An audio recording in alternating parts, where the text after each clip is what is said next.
Knowing what's covered underneath your homeowner's insurance policy is important, but you also should know what's not covered so that you better prepare yourself before you call in the claim. That's what we're going to review today. So my name's Mike Keeler. I'm a licensed public adjuster in the state of Florida.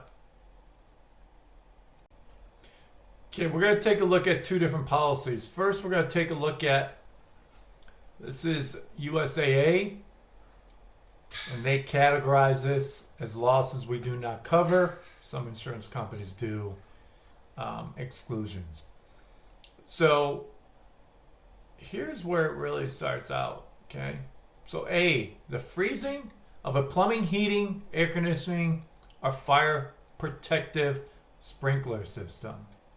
All right? Freezing, thawing, pressure, or weight of water or ice, whether driven by wind or not. Theft in a dwelling under construction, vandalism. Okay, by any. Now there's what a difference, because vandalism can be covered and is covered in your homeowners. But if it's caused by an intentional wrongful act committed in the course of the vandalism and malicious mischief, if the dwelling has been vacant for more than 180 days, that's the key. Okay, the 180 days. So here's the constant or repeated seepage or leakage I've talked about several times in my other videos, but something I want you to pay attention of.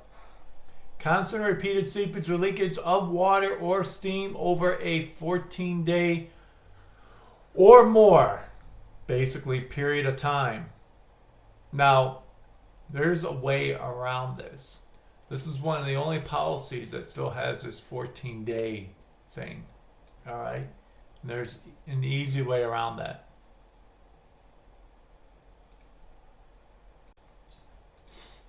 So carrying on, wear and tear, right? This is what the insurance companies always use. Wear and tear is an easy way out of things. This is wear and tear, that's wear and tear, roof wear and tear, pipes wear and tear. So mechanical breakdown, smog, we don't worry about that. Discharge, settling, cracking, shrinking, bulging, that doesn't really come up. This one, birds, rodents, and insects. Okay. Now vermin, this covers some other things. Rats, possums, as they talk about here. Okay. Vermin include but not limited to armadillos, bats, beavers, coyotes, etc. Nesting. Okay. Pressure from trees. So that pretty much covers it. The only things that most people are going to have to be concerned about really is this one, and this one, wear and tear, because they can try using that on everything. So pretty clean policy. Let's take a look at the other policy. Okay, let's take a look at this next policy. I didn't realize that the dog was jumping around in the background. So ordinance or law. Now there is ordinance or law coverage on this policy, but this really talks about if you have to test, it's all about pollutants, right? If you have to test for it, pollutants mean smoke, vapor, soot, etc. So when it comes to law or ordinance coverage with anything to do with pollutants, it's not covered. Now this earth movement and settlement, obviously earthquake, landslides. Probably the most important thing here, which a lot of people, is the settling of the home, cracking or expansion of foundations. A lot of people wonder, is that covered? No, it's not. So water damage, this is mostly flood, power failure, neglect, those don't come into, none of these really come into play. Mold, I'll make a quick comment. There is mold coverage on this policy. This one was with fungi, wet or dry rot would only be covered if it's fire or lightning. But if it's a direct loss, which the fungi or dry rot or use of bacteria causes it, it's covered. For the mold, obviously, if it's a covered peril, they do have $10,000 in damage. That's pretty much constant throughout Florida, $10,000. Now, this constant or repeated seepage or leakage of water or steam, right here, number 12.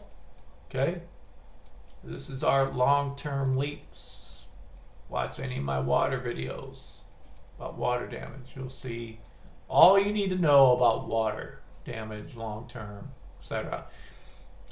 this 14-day that I showed you in a USAA policy, it's not on here.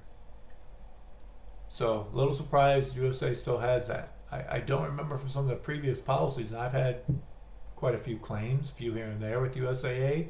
Now they're not in Florida, or I think they stopped writing policies in Florida, but that 14-day is really an antique type language because policies take it out because there's a way around it. So accidental discharge or overflow of water or steam. Now, this really only applies, as you can see here, when your home is vacant for 30 days. So you gotta be careful if you go on a trip. Read your policy. It's mostly 30, 60 days if you're gone. Don't forget, like and subscribe to this channel. Okay, so to wrap this up, essentially, you should know what is covered and what isn't covered. All right? It's important because before you call your claim in, you want to have all your thoughts and words on what you want to say if it's anything that you think may not be covered. Don't take a chance, just blindly call it in. If anything, call public adjuster in your area, your state, and find out from them based on what the facts of your claim are, whether or not it is covered. Again, I think the best advice is just don't blindly call your insurance company without either checking your policy or checking with a professional like a public adjuster. So again, my name is Mike Keeler. I am a licensed public adjuster here in the state of Florida.